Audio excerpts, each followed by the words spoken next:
Hello, Nanay Helen. Nanay Helen, taga saan po kayo sa Pilipinas? Taga saan po kayo sa atin?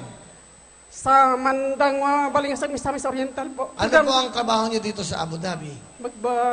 Gugupit po, at saka manicure, pedicure. Manicure, Trabahong pedicurist. duty service Okay, po. ilang taon na kayo sa Abu Dhabi? 9 years na. 9 na taon na. Yeah. Kailan kayo huling umuwi sa atin? Nakauwi po ako nung nakaraang taon, 2015. Dahilan yun para mag-meet kami ng kapatid ko. Matagal ko na rin hindi na-meet. Okay. Sino kasama niyo dito? Dito sa Sa Abu Dhabi? Asawa ko po dito sa Abu Dhabi. Ganon. Yeah. Ang mga anak niyo nasa Pilipinas. Yeah. Alright, sige. At, ayun pala. Ano ba asawa niyo? Pilipino? Yung ang ama ng mga anak ko ay Pilipino. Ito po siyang asawa ko dito Yung sa Abu una, Dhabi. may asawa kayo sa Pilipinas. Live-in partner lang po. Wow, live-in, social. Yeah, Okay. ganun naman. Alright. So, live-in partner lang. Yeah. Ngayon, naghiwalay na kayo. Wala na po. Bakit wala na kayo? Responsable naman po kasi wala na siyang pakialam sa amin mag-ina. Okay, so ngayon, nakatagpo kayo ng bagong pag-ibig. Ha? Pakilala niyo sa amin. Pakilala niyo po sa amin kung sino kasama niyo. Pakilala ko ang asawa ko dito sa Abu Dhabi, si Anis. Ano pangalan niya? Anis. Anis Marlin. Hello, Mr. Anis. Hello. Hello, Are you from what country? India. India, from India. Yeah. You speak, okay, hello, from India. Do you speak Tagalog? Only few words. Konti, marunong ka mag-Tagalog? Only I know, mahal kita. Okay, mahal kita. Okay, what do you want to tell your wife? I love her. She is my soul. She is my everything. He loves you. She's my soul. She's my everything. She is my breath. She She is my breath. She is my breath. I am body, and without breath, I am nothing. Oh. Wow. Nay, ano po gusto niyo sabihin sa inyong mahal na asawa? Honey,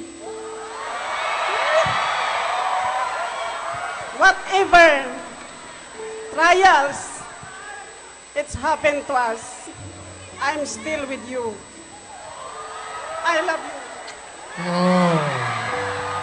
Yeah. Sweet naman. Thank you so much. Please, Anis, take care of this woman. Okay? She's a Filipina. She's so beautiful and very nice. You're lucky to have a Filipino wife. Huh? Alright? Alright. Nay, Yes. meron kami surprise sa'yo. Panoodin niyo po ito. Idol ko lang siya sa pagiging niya, matulungin niya, yun lang talaga.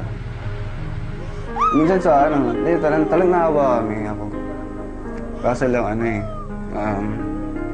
yung na rin yung pangangailangan na rin kasi, at saka parang ugali niya na rin talaga yun na malambot po kasi yung puso ni mama na kapag ganyan. Tulad po ng mga kapatid niya na isang salita lang na ganito, kailangan na ganito kasi para sa ganun pagkagamot. Yun, papadala agad siya. Kahit, pressured lagi sa trabaho, kinakailangan lagi sumideline, mag-home service, kung ano man, para magkapera, para makatulong. Ganun. Actually, most of the time, pag may nakikita ka na kompleto yung pamilya, tapos, yun. Nakakaingit rin. Pero, sir first naiintindihan ko na rin yung sitwasyon namin. Pero lagi ko na yung miss yung mama ko. Sa totoo lang. Luto. Yun. Yung kakausapin, kakakwento, mga ganun. Pinakapangarap ko po para sa kanya na mabiling siya ng sarili niyang bahay. O kung ano man yung may tulong ko para magkabahay siya. Para na rin po. And pangalawa na rin po yung para tumigil na siya sa pag-abroad para magkasama na kami dito. Ba, nalulungkot lang ako kasi wala ka dito. Kasi, alam mo na, graduation ko na this coming March 2017. Sana maging masaya ka rin, ma. At masaya rin naman ako, pero malungkot kasi wala ka nga dito na sana magkakasama tayong tatlo ni Kuya.